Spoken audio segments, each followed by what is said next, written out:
batika bakondi batika ko tout anisa mitu ya bato. Et puis je lance ce message à tous les Ituriens. Tobi manakati ya bozoba baba ndaka kozwa biso lokola ba mapupe ba bemio koto ba tout anisi biso. Est ça normal? C'est vrai, ce qui font ces crimes, ce sont des mauvaises personnes animées d'une mauvaise foi. Ils se sont rendus.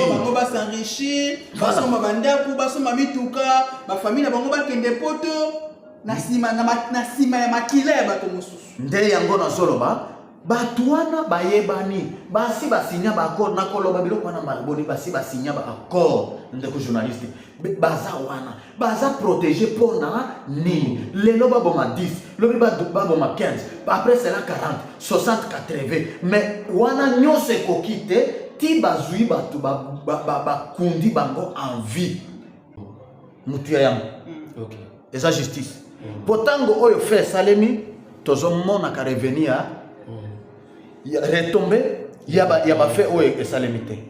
Ça c'est un. La deuxième chose, toutes les autorités compétentes pour la kokanga kamino dans banzi bomoni position autre zoaka. Tout ya yango kakate pour la Amérique.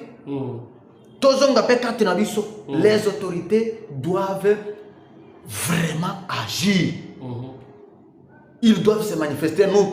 Nous reconnaissons les actes qu'ils posent. Mais ici, par exemple, je condamne comment est-ce que les autorités doivent se taire pendant qu'il y a quelqu'un qui peut monter au créneau, se moquer de ces crimes qui se sont passés dernièrement. Et ça, le col va profiter dans tout. Deuxième chose, troisièmement, nous sommes directement un groupe armé. Ils sont comme des pions, des dames là. Côté qu'on pousse comme ça, et c'est ce qui a fait que Nalobaki va étudier tout. Ce qui est dans l'Ancien Testament, peut-être Mbelenzamba si a quitté à Salia Lokomoko. Lokolatoza, oui. Lokolatoza, Aza, ce qui maire de la ville, Ezala Azalata, Aza chef coutumier, Ezala Azata patron, Bati à Bangona Naboloko, Yokomona Ituri Kofanda Kime, parce que ce sont des actions animées. Bazo animé, Bilokwana, épreuve, Nazana Yango. Les Ituriens qui ont des messages dans ces histoires. Mais on est bien qu'on a tout colon. Bayebana. Mais bateau bazana makoki à kozwa bango. Batiki ba. Yo lingi wana na yebisoni. Ce sont des malfaiteurs. Un enfant, même dans la maison, ce n'est pas pour rien qu'on prend le fouet pour fouetter un enfant. Un enfant qui commet des torts, qui commet une faute. Cet enfant a été toujours puni, mais chez nous ce n'est pas le cas. Ces gens-là vaguent librement. Je suis venu au juste, c'est d'abord interdire n'importe qui, n'importe quoi, qui peut mal commenter sur les atrocités qui se passent à Nituri. Ce qui a ils ont une grande personnalité. Ceux qui n'ont par exemple, ceux qui est, par exemple, un porte-parole, il y a l'institution Moko, à Télémi. Je suis le tout premier victime. Je suis orphelin. Je suis orphelin. Je suis na famille, famille restreinte. Je suis victime. Oh. Papa Moboti a kufa na bitumba ya année 92. Oh. Na Bunyagwa entre Walendu Bindi na Baema Boga. Papa nanga kufa. Tozongi na 2002 ba calciner famille nanga na Bogor. Mutu nyoso akufa botama na mwasi. Bangonde tango bazo perdre bana mibali bandeko tout ça. À part wana ba maman moko wana bazo sibir ba torture ndenge na utikolo bapona ba papa wana. Même ba maman wana bazo sibir ba violence. Eza violence na ndenge nyoso etangama wana. Bangonde bazo sibir yango. Nakati ya biloko wana mwasi ndenge nga na yebela mwasi akosala 2 jours te sa asokolo. Mais si ka bozo yoka kawana ezana bato bazo yoka na sango mais basi bazo sala une semaine a bomba na akomona mai wa soki ka ndisi mutu wana ba moni faut ba bomba. Vraiment je vous dis que nos mamans, nos femmes de la RDC souffrent pendant que les autres disent bonne fête. Moi je dis mes sincères condoléances à mes mamans. Avant de commencer, abonnez-vous à la chaîne et activez la cloche des notifications pour ne rien rater des prochaines. Mesdames et messieurs, bonjour, bonsoir, ça dépend de l'heure à laquelle vous êtes en train de nous suivre de partout dans le monde. Très chers internautes, Berry Mukokila, les tontons de la ville. Aujourd'hui, nous allons nous entretenir avec l'acteur politique Samson Kaba Gambi. Il est de la province de l'Ituri et puis c'est un cadre à l'AFDC, donc parti cher au professeur Bahati Lukwebo Modeste. Et je suis pas seul, je suis avec une consoeur qui s'appelle Ange Poyi. Mais l'émission, ce sera bilingue. Nous allons parler aussi à Lingala pour permettre une très grande compréhension à ta maman et à maraîchère. Na ba maman mapa ba yo kabiso bato nyonso o ba kozala place ba zingeli ba landa biso tozali kolobela kaka ba atrocité na mambo nyonso oyo ya mabe ko boma oyo ezali koleka na Ituri. Tokei soki ndeko na ngai Enoch Lomombo oyo ezali sima ya caméra oyo kofongola champ poto mona invité na biso namona pe maman Ange mbala moko po toyeba ndenge nini ya kokabola maloba. Tonton Enoch, merci pour na nyonso mosala ozali kosala toyeba ya invité na biso Samson Kaba Gambi tolobi bongo mbote na yo na mboka. Mbote mingi ndeko journaliste. Mbote pe maman Ange. Mbote na yo pe mwana mboka. Voilà maman Ange toyambi ye comme on a Samson Kaba Gambi azali acteur politique, azali cadre na FDC. Il est vraiment avant de kuna na Ituri awe kotalisa biso kodekole ni azali nani po to solola ki déjà makambo oyoyo ya moto zani kolinga toyeba parce que makambo zali ko bima mingi bazali ko koma bazali ko loba au juste vraiment né de la question ndenge to lobaka ezali lolenge kani pour la province ya Ituri. Merci beaucoup, messieurs les journalistes. Vous allez me permettre peut-être d'introduire, je dois m'efforcer. Oui. Dans le code s'appelle Lingala. Très bien. Mais si je peux introduire le français, ça serait une bonne chose. D'abord, je commence par vous saluer, vous remercier de m'avoir invité encore pour la énième fois. Merci.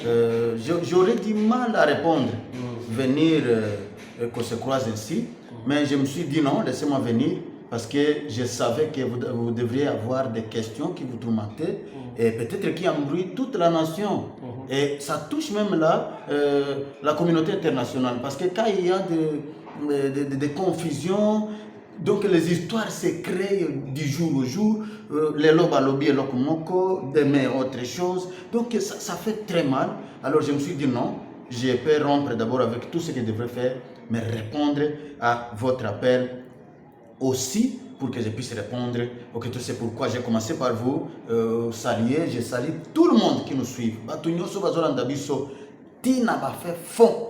Il y a République, il y a Démocratique du Congo. Vraiment, na pisi bangombote. Wana na zobo sanate. Lokola toza le 8 mars, journée spéciale. Na zomo na mama awa penza na bilamba ya mwindu. Je pense que tous les Congolais qui nous suivent doivent voir comment est-ce que la maman sert bien. Ça signifie beaucoup. Elle peut ou n'est pas exprimée par le visage, elle peut ou n'est pas le dire, mais nous savons que nous parlons bien du 8 mars comme une journée spéciale pour les femmes, mais derrière cela, il y a beaucoup de problèmes. Il y a là où les gens pleurent, il y a là où les gens sont en brousse, il y a là où les gens meurent, il y a là où les gens sont affamés, il y a là où les gens sont maltraités parfois avant que d'autres personnes aussi ne viennent ailleurs pour nous maltraiter. Nous aussi Congolais, nous nous maltraitons entre nous. Donc vraiment, nabanzi batu nyoso bazolandanga, nano pona ba mama na lobby mes condoléances à toutes les femmes de la RDC, les vraies victimes de ces atrocités. Na ibisayon de ko soki ba mibali baza ba victime bazo subir makambo mibale eza pillage soki na bakisi moko eza pillage torture na peut-être liwa kokufu mais soki ozonge ba maman okosilisa kotanga te. Ce sont les mamans qui perdent pour bangonde babota mutu nyoso akufa botama na mwasi bangonde tango bazo perdre bana mibali bandeko tout ça à part wana ba mama moko wana bazo subir ba torture ndenge na uti ko ba pona ba papa wana même ba mama wana bazo subir ba violence eza violence na ndenge nyonso etangama wana bango nde bazo subir yango na kati ya biloko wana mwasi ndenge nga na yebela mwasi akosala 2 jours te sa asokolo mais esika bozo yoka kawana eza na bato bazo yoka na sango mais basi bazo sala une semaine abombana akomona mai wa soki ka ningisi mutu wana bamoni il faut baboma. Vraiment je vous dis que nos mamans, nos femmes de la RDC souffrent pendant que les autres disent bonne fête. Moi je dis mes sincères condoléances à mes mamans. Voilà, nous avons visto Ange Mpoyi pe Awoleka pour y poser question par rapport à la province à Ituri, bazali ko kufa, tozali komona le 2 mars awa il y a 15 mibali ba kundi mwana mwasi vivante et puis bazo déterrer et ça li participer mawa ba image ya ngo bokotala bozali komona ezali vraiment ndenge nini makambo wana ti wapi ndeko na biso acteur politique Samson Kabagambe. Merci beaucoup, ndeko journaliste. Ce qui est le belinga pour la makambo ya bato bakufaki, na banzi na sina le belaki. Et là qu'on a ringa qui na loba peut-être depuis le col ba d'intérêt qui batouana et puis bakeko kunda bango lisusu. Je pense que c'était les efforts de plusieurs personnes. Nano un et sika ba bimisa bibembewana eza mapinga ya école. Bango mo konde oui.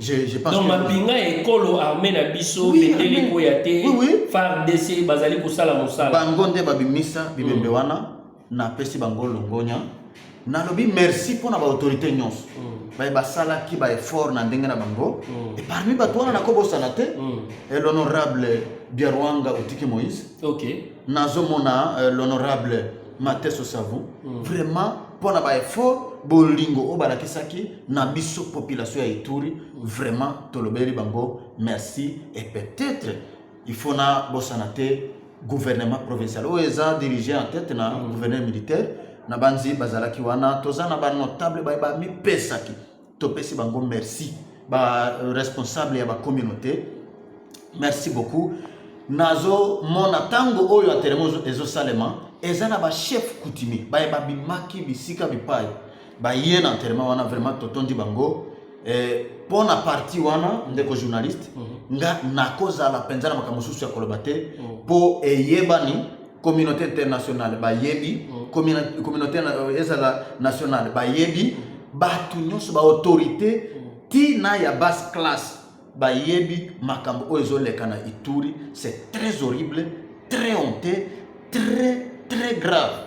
Eza ba biloko moko oyo ce qui est dans l'Ancien Testament, peut-être Mbelenzamba si a quitté à Salia Lokomoko. Lokola toza, oui. Lokola toza na tango ya grâce, tika batuba boma, basala ndenge ba osala. Tika ba boma, basala ndenge bazali ko sala, mais les lotoyes sabino zali émission spéciale parce que tu allez le 8 mars 2024, tout moni bongo maman, toyoki awa mama botaka, mama zo perdre na mwana, na ndeko, na mobali, po tika na yemoko.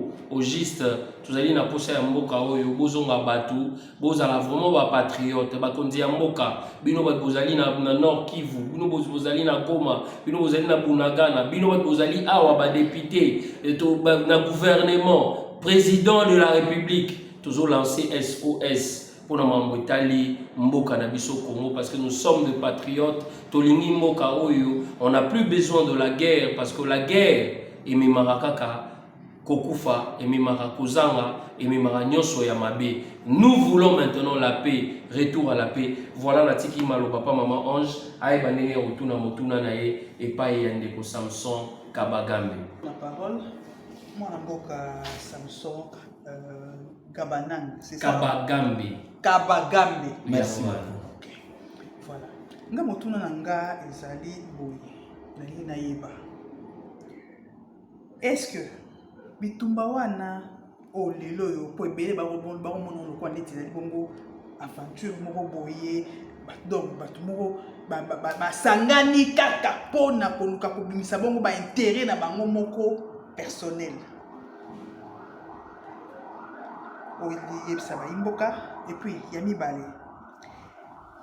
okoki kolimbolela baimboka bayeba penza makambo nini oyo eza koleka kuna, donc exactement nini penza ekosalema kuna po yo oali moto ya kuna, yo ndo koyebisa bango makambo oyo koleka kuna na niveau ya este na biso pamba te bandeko bakokufa ekosala pasi pe mawa ntango tokomona bamama na biso ya kuna oyo lelo toza vraiment elongo na bango tozocompatir totiki bango te mwana mboka baloba mboka. Merci ndeko journaliste. Nazosepela makasi ntango ozotuna ngambi tuna wana na banzi eloko oyo ngai nakoloba na kati ya biloko wana nyonso nalingi lelo nasunga opinion na tina ya makambo ezosalema na Ituri. Il faut tobima na kati ya confusion. Et puis peut-être avant nakota nalingi natuna est-ce que ici au Congo, est-ce qu'il y a des analystes politiques? Batu oyo batanga wana, batu oyo bazoli ya mbongo ya mboka oyo, batu oyo bazovimba, bazofanda na babiro na bango bien climatisé. Est-ce que bazwaka tango yako manyola na kati ya makambo ezolobama, ezosalema, est-ce que bazozwa tango wana solo? Pona nini nalobi boye? Lelo eloko nga na kolobela soki nalingi nasunga yo naza sindenge olobi ke eza na baklike ya batu nazolinga nabimisa biloko wana kuna landanga malamu mpe mutu nyonso azolandanga nazozwa un témoin communauté internationale communauté nationale na ndenge nini makambo ezosalema na Ituri. Ce n'est pas possible.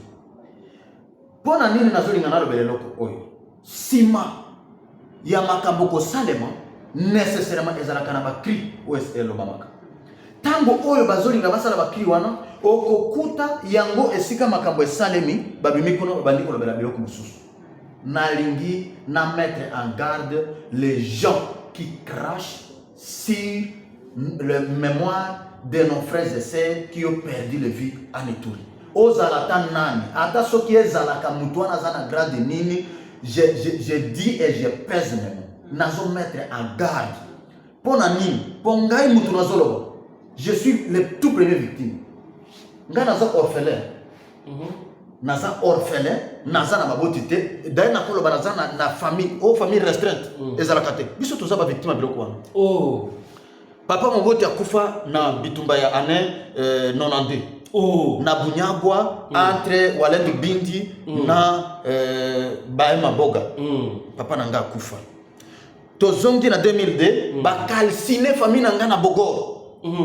Il y avait même des histoires qu'on avait prévues, tout ça, Tiwana tomona na anonyme. Naza victime. Et j'ai droit de dire tête haute, très mal, mais fâché contre les gens qui se moquent de ce qui se passe en Ituri.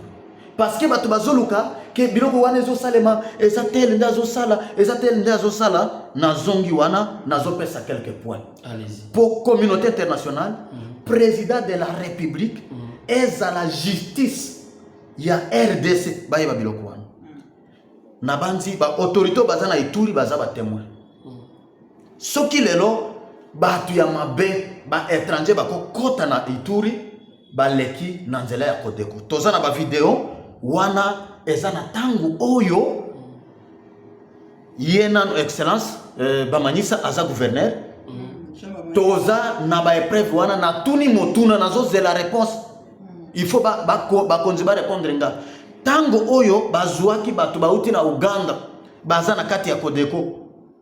Est-ce que zalaka nombre ya batu wana to ba mususu batikalaka kuna, est-ce que bakenda ko récupérer bango ou soit c'est l'Ouganda qui était venu récupérer ces gens? Ça c'est la première chose. La deuxième chose, les autorités doivent être très prudents avec biloko ezosalema na Ituri.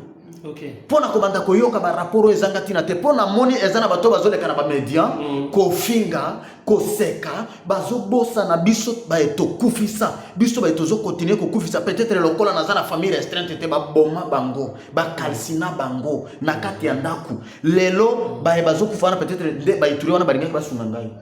Peut-être lelo congolais wa kokufa na Goma wana ngalinga ya sunangai. Tango makambo salemi ezo senga bazo solution. Na yebisa bino o eza premier élément. Deuxième élément, Les cerveaux moteurs de ces histoires sont connus. Tous en vidéo, oh, porte-parole même armé à l'écran à média lobby, ceux qui Kodeko et Zala, les confondateurs, je ne sais moi quoi, Azali Atanguie na Combo, et c'est une grande personnalité à l'époque là, et je ne sais où qui il est maintenant, et comment est-ce que cela avait pris fait. Personnalité wana. Toleki wana. Même Kodeko bazo tourner na ba vidéo koloba que bango basali mariage na FRDC. Eza na ba avis de recherche oyo etiama devant public parmi bato batiaka pour basala recherche na bango bakanga boni et puis échangeani. Je pense que la toute première chose en Ituri, les autorités doivent être sincères dans tout ce qu'ils fassent. Ça c'est un. La deuxième chose, ils doivent discipliner certaines choses. Et que c'est un mutu nyoso alali lelo alamuki nazolo ba pona bato bazole kakana media soki bazo futa kabango. OK. Ba futa kabango ba lia mbongo wana ba yeba biso ba etozolelaka tozana douleur pour bango ebele na moni bazole kaka bazo sala ba communiquer mais ba fanda kana le pa ba boti na bango bazolia soki ngai eza la kaifona ke de ko fande pa ba boti mbele ba boti na bazate ba bomama na kati ya ba atrocité. Très bien. Maman Ange, malobara mboka wayo. Mutu na musuma mboka. En tout cas, na tambola kipe na koyoka ba mboka musuma ko bate sengeli bango moko ba population ya kuna esengeli ba fuka manana ba buka mabolongo la bango na se ba senga na nzambe wana budimbisi pamba te marambo yo kosalema wana eli bango moko nde ba kofongola nzela wana bango moko ba koteka oya bango ba plan lelo yo bokoyoka na keno ate photo attaquer bango bo bokosuka lobi plan wana c'est comment déjà na niveau ya ba rebelle.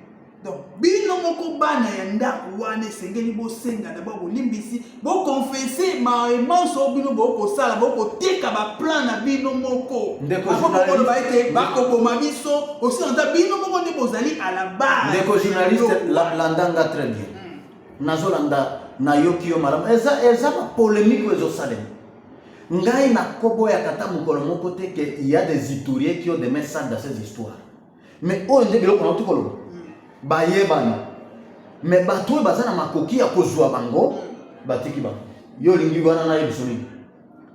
Ce sont des malfaiteurs.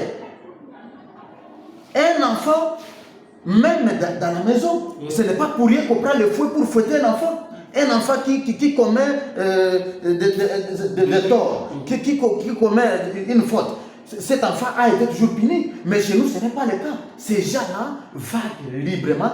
Je suis venu au juste, c'est d'abord interdire n'importe qui, n'importe quoi, qui peut mal commenter sur les atrocités qui se passent à Nituri. Ce qui a ils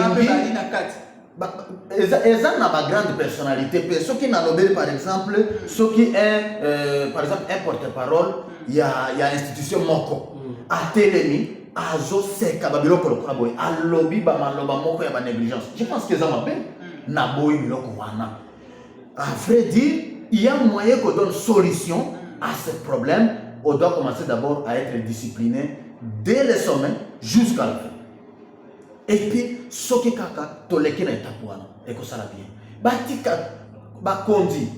Batika ko tout anisa mitu ya batu. Et puis je lance ce message à tous les Ituriens. Tobi manakati ya bozoba baba ndaka kozwa biso lokola ba mapoupé ba bemi okoto ba tutani sibiso ça normal. C'est vrai ce qui font ces crimes, ce sont des mauvaises des personnes animées d'une mauvaise foi. Ils se sont rendus. On va s'enrichir, parce qu'on va vendre, parce qu'on va mituka, ma famille na bango ba kende poto na sima ya makile ba to mosusu. Nde yango na soloba batuana bayebani basi basinya ba accord na koloba biloko wana malaboni basi basinya ba accord ndeko journaliste baza wana baza protéger pona ni lelo baboma 10 lobi baboma 15 après c'est la 40 60 80 mais wana nyose kokite ti bazui batu ba kundi bango en vie. Alors tango makambo wana ezosila au lieu sikoyo même bato na kati ya réflexion, les autorités doivent réfléchir. Quand on enterre les gens vivants, mais ce n'est pas quelque chose à prendre comme assistance quand on que banani yango bazali ko boma parce que nazomona ezotonda yo ozolongo cité mais ozokanga mais l'article moko na constitution ici biso que moto nyonso azali capable ya ko défendre mboka na ye soki mboka na ye eza na bitumba to ezui moi problème parce que awa tozali na problème yo ozali témoin oculaire parce que au monde a même place des maîtres des alliés au salima au monde a place bazo décapité place bazo boma et les lobos ici ko yo batoana parce que tous les ko kende pe na suka ya émission na biso o ezalaki o tali sabato banani bazali ko boma ezo utawapi tanga kombo nanu soki na koloba bato bazo boma na Ituri la toute première personne c'est la justice. Mutuyayam. Ok. Et sa justice. Potango oyo fait salemi, tozo mona ka revenir ya retomber, ya ba fait oyo salemité. Ça c'est un. La deuxième chose, toutes les autorités compétentes pour la kokanga kamino na banzi bomoni position oyo tozwaka. Toti yango kaka te pona Amérique. Tozonga pe kati na biso. Les autorités doivent vraiment agir. Ils doivent se manifester. Nous reconnaissons les actes qu'ils posent. Mais ici, par exemple, je condamne comment est-ce que les autorités doivent se taire pendant qu'il y a quelqu'un qui peut monter au créneau, se moquer de ces crimes qui se sont passés dernièrement. Et ça, le local va profiter dans le tour. Deuxième chose, troisièmement, nous avons directement un groupe armé.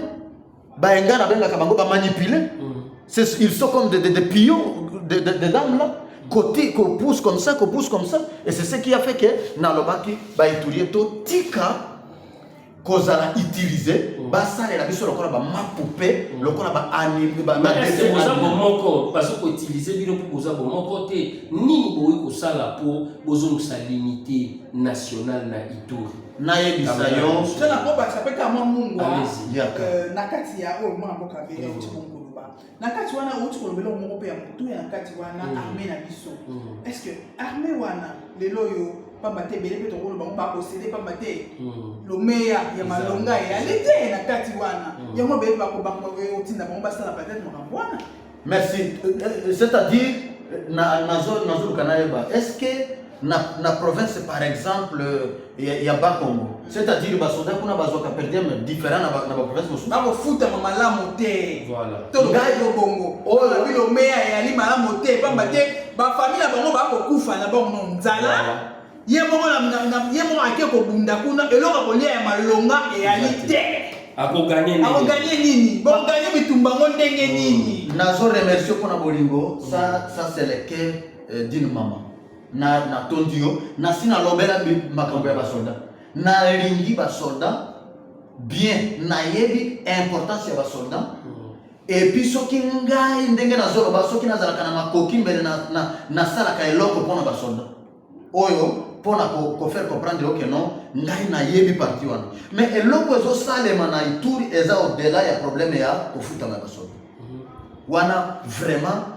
je vous supplie etali makambo ya kofuta ma basoldat eza makambo mosusu po bazofuta soldat te bato mosusu bakokende kozwa bato bakundi bango te en vie oyo ekosalemaka te na boyi nano gouvernement esunga biso akozwa mbongo ebele sénateur akozwa ebele baministre bakozwa misolo ebele mais ntango bakomi pembeni na soldat oyo akotia atie vie na ye en danger mpo na kobikisa oyo ya bandeko ya ye kasi lifuta yali malonga te wana mpe tobomba kaka mwana mboka ngai vraiment nalobaki na tondi yo mpo na ide wana nakosenga na yo prochainement tolobela peut-être wana otuna nga plus de sa question omona intention na nga vis-à-vis la souffrance ya ba militaire.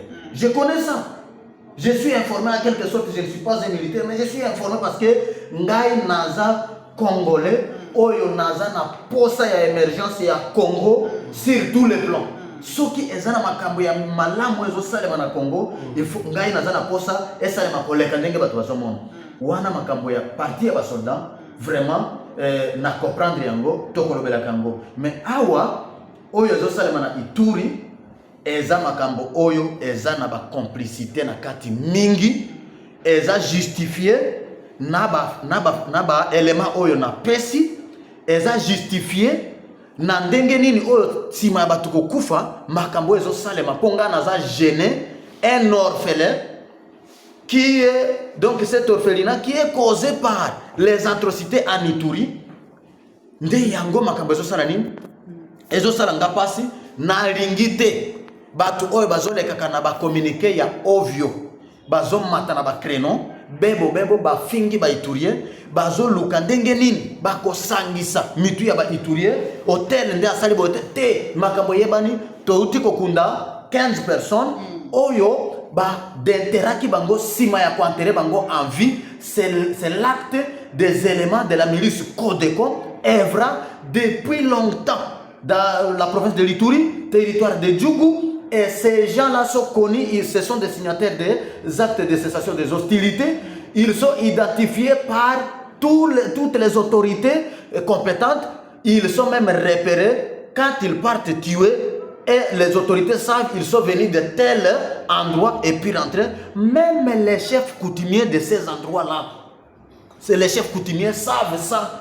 Que non, aujourd'hui, nos fils sont partis tuer à tel endroit. Mais comment est-ce que les autorités, comment est-ce que les gouvernements, comment est-ce que la justice ne peut pas réagir au lieu qu'après cela, qu'on laisse encore les gens commencer à naviguer, d'aller avec n'importe quel langage. Est-ce que les autorités ont besoin de retour? Est-ce qu'ils peuvent accepter que nous puissions quand même nous réconcilier? Sinon, ces histoires ici nous enfoncent davantage. Parce que les longues na koufisi bakundi muturanga na zana mis lobby une autorité qui se tient debout pour dire que non, wana eza ba blague, wana eza ba conflit entre bango. Ça, ce n'est pas tolérable, ce n'est pas justifiable. On a moka acteur politique Samson Kabagambe Yebsabiso to komi bon na suka nini falolo ba olobité. Soki pe ozala na eloko kobaki mona yo ya suka pona émission oyo na quelqu'un mbote oyo parce que tout le monde qui bon honorable ça vous Mateso ça vous yepé toujours pe ça mbote parce que la province ya Ituri bazali parmi ba oyoyo bazali ko bunde la province ya Ituri na honorable Moïse Biarouanga Outike maloba mboka wayo na éviter soki mona mboka pe en janvier vous compléter la question pour tout ça. Pour la province ya Ituri, to bima na kati ya hypocrisie, to tika kozala manipulé na éviter bato bazo zala manipulé na ba pesa ka bango mbongo boni. Est-ce que ce sont des gens qui n'ont jamais vu l'argent ou quoi? Ti ndeko na yo akufi yo moko o matili susu na raison okende ko sekaliwa na yo. O bandi ko pata ba kombo ya bato wana ekozala première tel. Non, ce sont des histoires qui existent. Normalement, on connaît les auteurs. Biso tozalana tozongana na kati ya conscience o eza vivante. Pour na ba autorité tango o biso tozolelaka ba comprendre biso. Pour mutu lokola ngai soki na koloba eloko na lobi nga naza orphelin oyo baboti nanga bakufi na kati ya ba atrocité wana e bandi lelo te ezo andire ezo kola tango oyo bango bazo pakola ka mafuta c'est-à-dire bazo permettre biso to sila ou soit ngai pe na kende ko fanda ka wana ba bomba ngai ponga ba famille nanga esila oyo na soloba pona par exemple notre conquiste des députés de l'Ituri, ils doivent emboîter les pas parce que j'informe les Ituriens que s'il y a eu des élus qui ont fait descente, ils ne sont pas partis au nom de la communauté. Ils sont allés au nom de la communauté iturienne, c'est-à-dire l'obiso qui m'a kende. Et c'est pourquoi ceux-là qui étaient ici doivent emboîter les pas. Ils doivent voir cet exemple parce que c'est quelque chose qu'ils ne savent jamais faire. Alors nous les encourageons de continuer ici. Ils doivent se tenir debout. Et nous avons des sénateurs, nous avons des hauts cadres, même dans les gouvernements, vraiment, ils doivent penser à la province de l'Ituri pour aider. Je parle de l'hémorragie en Ituri que d'autres maladies. Là, s'il y a les médecins, ils doivent savoir. L'hémorragie ne se traite pas, mais l'hémorragie se bloque. Ils doivent bloquer d'abord l'hémorragie pour que d'autres choses se passent. Nini hémorragie ou attends va bloquer non les gens qui ont des mains sales, que ce soit les autorités, que ce soit par exemple les Itouriens en soi, parce qu'il y a il y a des animateurs peut-être émanant de l'Ituri que ces gens-là soient arrêtés ba kanga nanu ba dirigeante enquête moko o eza professionnel ezala enquête moko ya ba lokuto ba ezo sala makawana te ba sala nanu enquête o eza nanu ya vrai par exemple sima ya liwa ya bato yo kokuta ke eza na bato ezo senga ba mema bango libela ko uta kuna azalata aza soki maire de la ville ezala azalata aza chef coutumier ezala azata patron bati ya bango na boloko yo komona Ituri ko fanda kime parce que ce sont des actions animées bazo animé biloko wana épreuve naza na yango soki bakolinga batuna nde na tangi babiloko wana nyoso esalema eza na babiloko esalema déjà elobama eza en ligne et puis exemple typique sima ya kokunda 15 personnes batu mosusu bazoma mutu mosusu anyata nano te peut-être na Ituri aza peut-être na province mosusu kuna mais amati azo expliquer makambo ya Ituri na légèreté na négligence gare à ces gens-là parce que eux ont leurs parents, ont leurs frères et sœurs. Moi, je suis orphelin. Je n'ai aucune personne à côté de moi. Je suis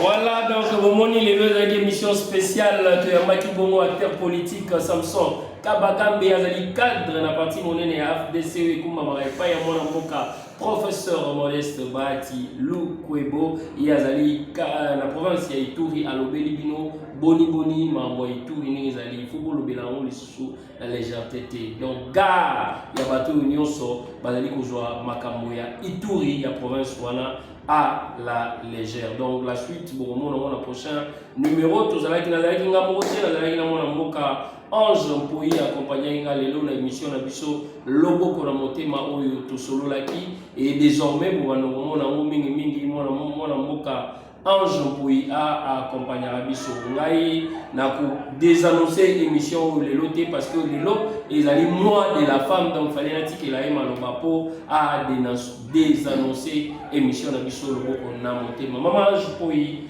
na à vous l'antenne.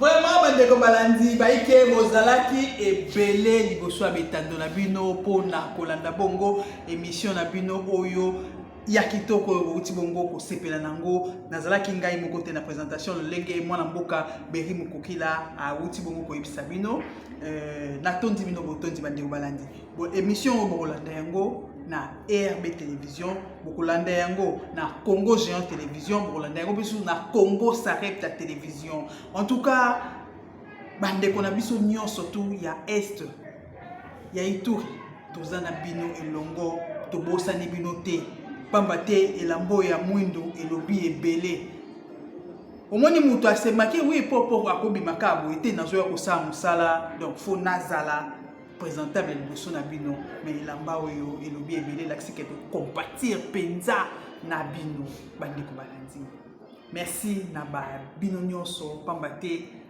soki bino bozate biso pe tozate na tondi bino botondi ezalaki ngai wa bino Ange Mpoyi oyo toyambaki mpo na bino mwana mboka Samson Kabagambe boyoki kombo Samson Kabagambe nde azalaki bongo invité na biso ya mokolo na lelo na tondi bino botondi kimi wa mabota mabiso kolo nzambe apambola biso ndeko asunge biso na sima ya kamera kombo papa na biso Enoch matondi bye.